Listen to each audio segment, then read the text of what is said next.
Diferencie farmacocinética de farmacodinâmica.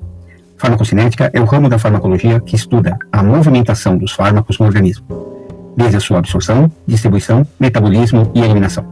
Enquanto que a farmacodinâmica é o ramo da farmacologia que estuda o mecanismo de ação dos fármacos, a sua interação com o organismo através de reações bioquímicas.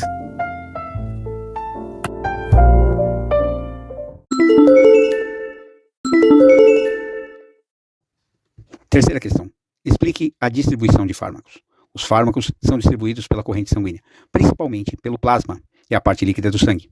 Os fármacos podem ser distribuídos pelo organismo de duas formas, ou na sua forma livre e solúvel, tá? Ou ligado a proteínas plasmáticas. Os fármacos que são distribuídos de forma livre e solúvel atingem mais rapidamente o seu alvo farmacológico. Com isso, tem um efeito mais rápido, porém são mais rapidamente eliminados.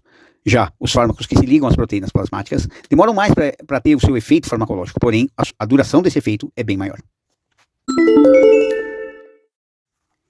Sexta questão. Diferencie droga de fármacos.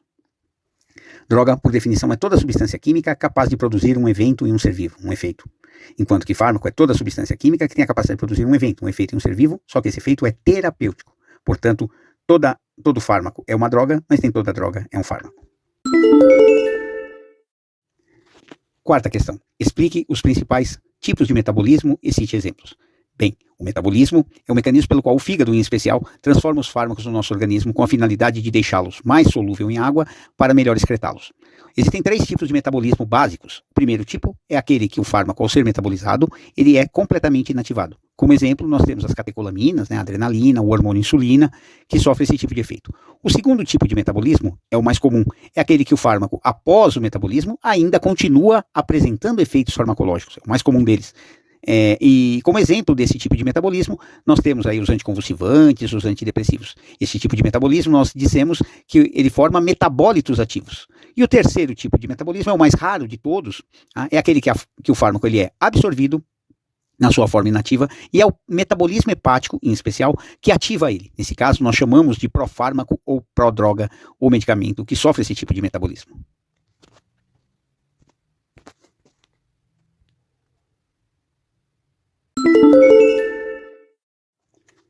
Quinta questão. Explique a eliminação de fármacos e quais as vias. A eliminação de fármacos é o mecanismo pelo qual o nosso organismo, após o metabolismo, permite a eliminação de fármacos. A principal via de eliminação de fármacos no nosso organismo é através da urina, pelo sistema renal, no qual os fármacos são eliminados. Tá? Além da via renal, que é a principal via de eliminação de fármacos, nós podemos ter a eliminação de fármacos pelo sistema biliar, juntamente com as fezes, pelo suor, pela saliva, pelo ar expirado no caso das substâncias voláteis, pelo leite materno e todas as secreções corpóreas. Sexta questão. Diferencie droga de fármacos. Droga, por definição, é toda substância química capaz de produzir um evento em um ser vivo, um efeito. Enquanto que fármaco é toda substância química que tem a capacidade de produzir um evento, um efeito em um ser vivo, só que esse efeito é terapêutico. Portanto, todo fármaco é uma droga, mas nem toda droga é um fármaco. Olá, vamos à sétima questão. Explique a importância da dureza do comprimido e a consequência de triturá-lo. A dureza do comprimido, ela segue um padrão industrial, um padrão farmacotécnico, que, através de estudos, é determinado lá na indústria farmacêutica. A dureza do comprimido está diretamente relacionada à absorção deste fármaco. Tá? Portanto, comprimidos mais duros geralmente são absorvidos nas porções mais distais do trato gastrointestinal. Comprimidos mais friáveis, mais facilmente dispersíveis, geralmente são absorvidos na primeira porção do trato gastrointestinal. Toda vez que se tritura um comprimido ou se macera esse comprimido, você altera a absorção deste comprimido, ou deste fármaco.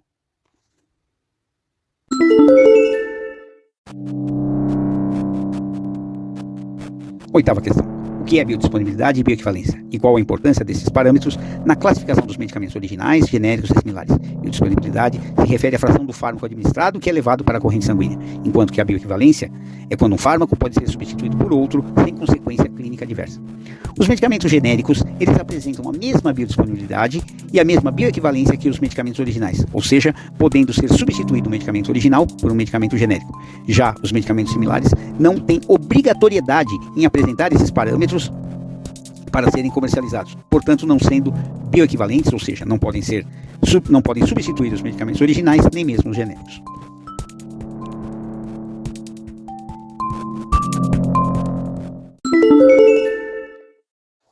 E agora, a nona questão.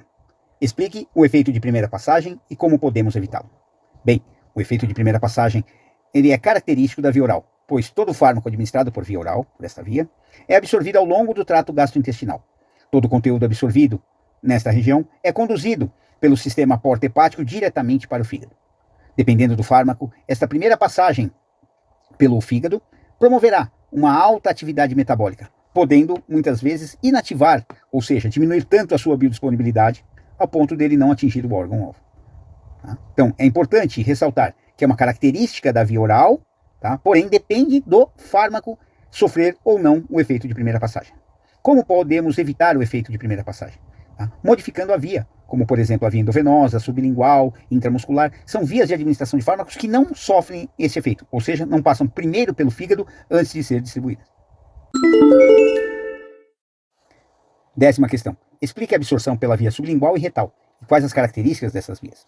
Bem, a via sublingual, a absorção se dá na mucosa oral, onde todo o conteúdo absorvido é conduzido até a veia cava superior. Da veia cava superior, esse conteúdo é direcionado ao coração e depois distribuído para todo o organismo. Portanto, a via sublingual não sofre o efeito de primeira passagem. Já a via retal, a absorção se dá de duas formas. Nas porções mais distais do reto sigmoide, o conteúdo absorvido é levado diretamente para a veia cava inferior, não passando primeiramente pelo fígado. Ou seja, as porções mais distais do reto não sofrem o efeito de primeira passagem. Já as porções mais proximais, mais internas do reto sigmoide, pode ser absorvido pelo plexo enterohepático e sofrer, assim, o efeito de primeira passagem.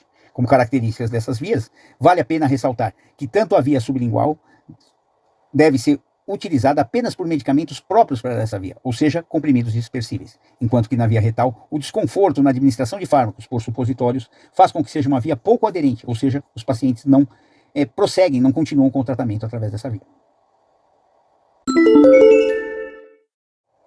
Bem, vamos lá. 11ª questão. O que é tempo meia-vida e qual a sua importância na administração de fármacos de uso contínuo? Cite exemplos práticos.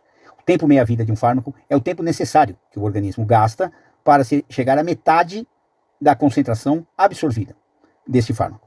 A importância do tempo meia-vida é justamente pois ela participa no cálculo do intervalo posológico, ou seja, no intervalo entre administrações do fármaco. Isso é muito importante, pois manter esse intervalo garante o que nós chamamos de steady state, ou estado de equilíbrio estável, que é a concentração plasmática, onde o fármaco apresentará maior efetividade terapêutica. 12ª questão. Cite as características das vias de administração de fármacos, citando suas vantagens e desvantagens.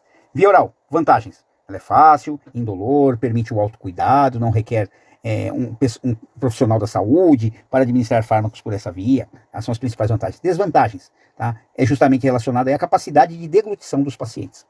A via intravenosa é uma outra via muito importante de administração devido à sua alta velocidade na administração de fármacos, né? O efeito dela é muito rápido, isso é uma grande vantagem, sendo bastante utilizada em emergência. Já como desvantagem, nós temos aí o risco dessa via, pois qualquer erro é suficiente para produzir um dano muito grande ao paciente. Via subcutânea, tá? Bem como a via intramuscular, são vias em geral mais rápidas que a via oral, porém depende a absorção do fluxo sanguíneo local. Como vantagem, nós temos aí o custo, né, do material, do insumo gasto para ser administrado, seringa, agulha, a necessidade de um profissional da área da saúde para administrar, né, seria uma desvantagem. A via cutânea é uma péssima via no que se refere à absorção, tendo em vista que a absorção pela pele é bastante limitada. Porém, ela é excelente para um efeito local.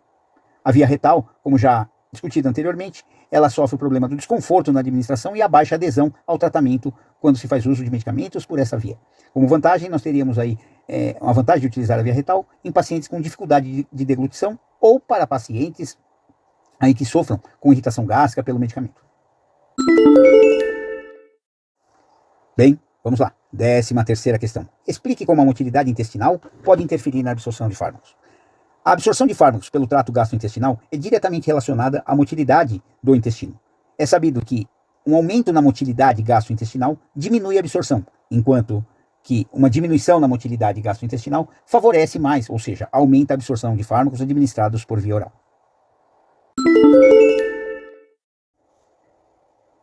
Questão número 14. Explique a interação do sulfato ferroso e da tetraciclina com alimentos e classifique. Sulfato ferroso é um sal utilizado no tratamento das anemias ferroprivas. O sulfato ferroso, em contato com as proteínas dos alimentos, sofrem sofrem oxidação, e ele, na sua forma oxidada, ele tem uma menor absorção, ou seja, retardando o efeito no tratamento. Portanto, o sulfato ferroso não deve ser administrado junto com as refeições, preferencialmente antes das refeições. Já a tetraciclina é um antibiótico de amplo espectro, muito utilizado no passado. A tetraciclina, ela sofre uma forte ligação com o íon cálcio presente nos alimentos, formando um complexo insolúvel que retarda e diminui a sua absorção. A classificação dessas duas interações fármaco-alimentos é do tipo farmacocinética, pois interfere na sua absorção.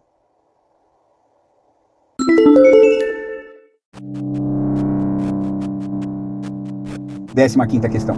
Explique o mecanismo de ação da adrenalina associada ao anestésico local para retardar a sua absorção. A administração local de um anestésico associado à adrenalina retarda a sua absorção e aumenta o seu efeito local, pois a adrenalina produz vasoconstrição, reduzindo o fluxo sanguíneo local e, consequentemente, diminuindo a absorção do anestésico em questão.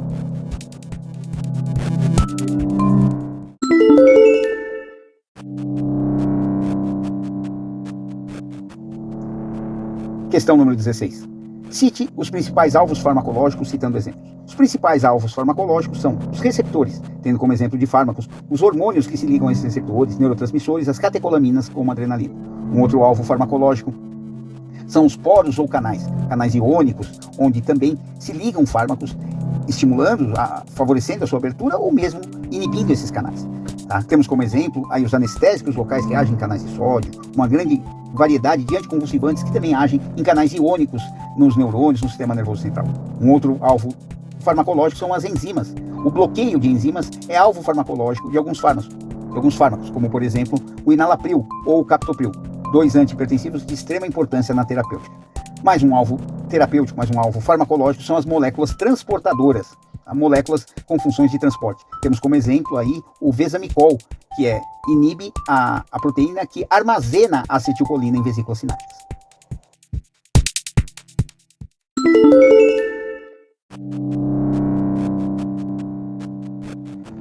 Questão número 17. Diferencie a variabilidade farmacocinética de farmacodinâmica. Variabilidade farmacológica explica pra gente a diferença que os fármacos têm, sendo que os mesmos são administrados para diferentes indivíduos para a mesma patologia. Tá? Então a variabilidade pode ter aí fatores farmacocinéticos